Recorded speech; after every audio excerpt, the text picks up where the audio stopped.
ನಮಸ್ಕಾರ ಸ್ನೇಹಿತರೆ, ನೀವು ನೋಡ್ತಾ ಇದ್ದೀರಾ ಮಂತು ಟೆಕ್ ಕನ್ನಡ. ಸರ್ಕಾರದಿಂದ ಗೃಹಲಕ್ಷ್ಮಿ ಯೋಜನೆ ಹಾಗೂ ರೇಷನ್ ಕಾರ್ಡ್ ಹೊಂದಿರುವ ಫಲಾನುಭವಿಗಳಿಗೆ ಒಂದು ಮುಖ್ಯವಾದ ಮಾಹಿತಿ ಬಿಡುಗಡೆಯಾಗಿದೆ. ಗೃಹಲಕ್ಷ್ಮಿ ಯೋಜನೆಯಡಿ ಡಿಸೆಂಬರ್ ತಿಂಗಳ 27ನೇ ಕಂತು ಮತ್ತು ಜನವರಿ ತಿಂಗಳ 28ನೇ ಕಂತಿನ 2 ತಿಂಗಳ ಒಟ್ಟು 4,000 ರೂಪಾಯಿ ಹಣವನ್ನು ಫಲಾನುಭವಿಗಳ ಬ್ಯಾಂಕ್ ಖಾತೆಗೆ ಜಮಾ ಮಾಡಲಾಗುತ್ತಿದೆ.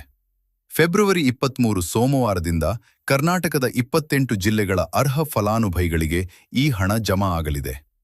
ಈ ಜಿಲ್ಲೆಗಳಲ್ಲಿಗೆ ಬಾಗಲಕೋಟೆ, ಬೆಳಗಾವಿ, ವಿಜಯಪುರ, ಧಾರವಾಡ, ಗದಗ, ಹಾವೇರಿ, ಉತ್ತರ ಕನ್ನಡ, ಬೆಂಗಳೂರು ನಗರ, ಬೆಂಗಳೂರು ಗ್ರಾಮಾಂತರ, ರಾಮನಗರ, ಚಿಕ್ಕಬಳ್ಳಾಪುರ, ಚಿತ್ರದುರ್ಗ, ದಾವಣಗೆರೆ, ಕೋಲಾರ, ಶಿವಮೊಗ್ಗ, ತುಮಕೂರು, ಬಳ್ಳಾರಿ, ಬೀದರ್, ಕಲಬುರಗಿ, ಕೊಪ್ಪಳ, ರಾಯಚೂರು, ಯಾದಗಿರಿ, ವಿಜಯನಗರ, ಚಾಮರಾಜನಗರ, ಚಿಕ್ಕಮಗಳೂರು, ದಕ್ಷಿಣ ಕನ್ನಡ, ಹಾಸನ, ಕೊಡಗು, ಮಂಡ್ಯ, ಮೈಸೂರು ಮತ್ತು ಉಡುಪಿ ಸೇರಿವೆ. ಮುಂದಿನ ದಿನಗಳಲ್ಲಿ ಫೆಬ್ರವರಿ ತಿಂಗಳ 29ನೇ ಕಂತಿನ ಹಣವು ಜಮಾ ಮಾಡಲಾಗುತ್ತದೆ. ಈ ಬಾರಿ ಸುಮಾರು 1 ಲಕ್ಷಕ್ಕೂ ಹೆಚ್ಚು ಫಲಾನುಭವಿಗಳ ಬ್ಯಾಂಕ್ ಖಾತೆಗೆ ಗೃಹಲಕ್ಷ್ಮಿ ಯೋಜನೆಯ ಹಣ ಜಮಾ ಆಗಿಲ್ಲ. ಸರ್ಕಾರ ಜಾರಿಗೆ ತಂದಿರುವ ಹೊಸ ನಿಯಮಗಳನ್ನು ಪಾಲಿಸದೇ ಇರುವುದೇ ಇದಕ್ಕೆ ಕಾರಣವಾಗಿದೆ.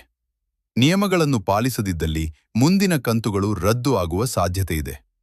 ರೇಷನ್ ಕಾರ್ಡ್ ಹೊಂದಿರುವ ಪ್ರತಿಯೊಬ್ಬ ಕಾರ್ಡ್ದಾರರಿಗೆ 1,500 ರೂಪಾಯಿ ಹಣ ಜಮಾ ಆಗುತ್ತದೆ ಎನ್ನುವ ಮಾಹಿತಿ ಹರಿದಾಡುತ್ತಿದೆ.